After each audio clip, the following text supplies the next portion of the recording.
क्या आप सच में हमेशा खुश रहना चाहते हैं? कहा जाता है कि एक बार एक युवा भिक्षु भगवान बुद्ध के पास आया और बोला, भगवान, मैं खुश क्यों नहीं रह पाता? मेरे पास सब कुछ है, फिर भी मन खाली लगता है। बुद्ध मुस्कुराए और बोले, कल सुबह मेरे साथ चलना, मैं तुम्हें तुम्हारे प्रश्न का उत्तर दूंगा। अगली सुबह बुद्ध उसे जंगल में ले गए। कुछ देर चलने के बाद वे एक सूखे पेड़ के सामने रुके। बुद्ध ने पूछा, तुम्हें इस पेड़ में क्या दिखाई देता है? भिक्षु बोला, मृत्यु, सूखापन और अंत। बुद्ध मुस्कुराए, यही कारण है कि तुम खुश नहीं रह पाते। तुम हर चीज में कमी देखते हो, संभावना नहीं। उन्होंने कहा, बरसात आने पर यही पेड़ फिर हरा हो सकता है। जीवन हर जगह छिपा है, लेकिन दुखी इंसान उसे देख नहीं पाता। भिक्षु सोच में पड़ गया। आगे बढ़ते हुए वे एक गरीब लकड़हारे के पास पहुँचे। उसके पास धन नहीं था, लेकिन चेहरे पर अद्भुत शांति थी। बुद्ध ने पूछा, तुम इतने खुश कैसे रहते हो? लकड़हारा बोला, मैं उन चीजों के बारे में नहीं सोचता जो मेरे पास नहीं हैं। मैं उन चीजों के लिए आभारी हूँ जो आज मेरे पास हैं। बुद्ध ने भिक्षु की ओर देखा। दुख का एक बड़ा कारण है कृतज्ञता की कमी। मन हमेशा मांगता रहता है, इसलिए कभी संतुष्ट नहीं होता। फिर बुद्ध ने एक छोटा पत्थर उठाकर भिक्षु को दिया। इसे अपनी मुट्ठी में कसकर पकड़ो।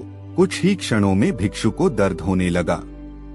बुद्ध बोले, दर्द हो रहा है? हाँ। भगवान, तो छोड़ क्यों नहीं देते? भिक्षु ने पत्थर गिरा दिया। बुद्ध बोले, दुख भी ऐसा ही है। वह तुम्हें इसलिए नहीं जलाता क्योंकि वह मौजूद है, बल्कि इसलिए क्योंकि तुम उसे पकड़े रहते हो। उस रात बुद्ध उसे जंगल के एक शांत स्थान पर ले गए। उन्होंने कहा, आंखें बंद करो और अपने मन को सुनो। भिक्षु ने जैसे ही आंखें बंद की, उसे अनेक आवाजें सुनाई देने लगी। मैं असफल हूँ, मैं अकेला हूँ, मुझे डर लग रहा है। वह घबरा गया।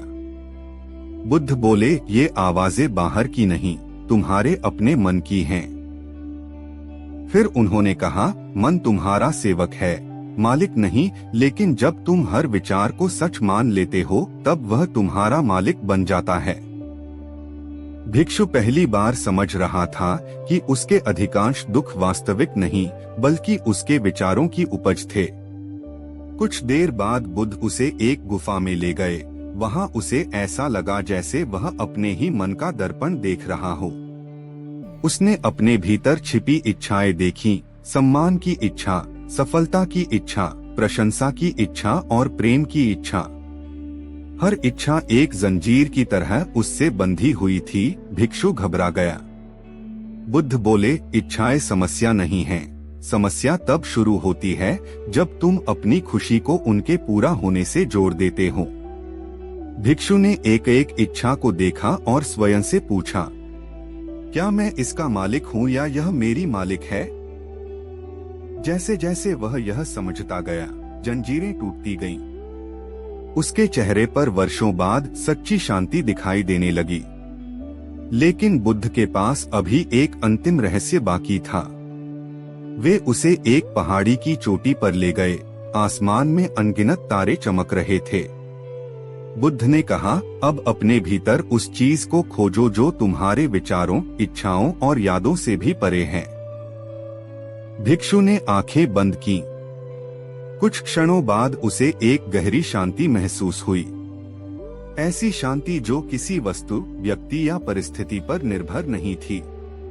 बुद्ध बोले, यही तुम्हारा वास्तविक स्वरूप है। खुशी बाहर नहीं मिलती। वह तब प्रकट होती है जब तुम अपने मन के शोर से ऊपर उठ जाते हो।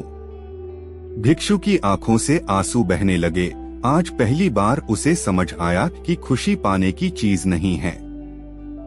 खुशी तो पहले से ही उसके भीतर थी। बस उसके और उस खुशी के बीच डर, इच्छाएं, अपेक्षाएं और पुराने दुख खड़े थे। बुद्ध ने अंतिम बार कहा, यदि हमेशा खुश रहना चाहते हो तो 4 बातें याद रखो। हर परिस्थिति में संभावना देखो।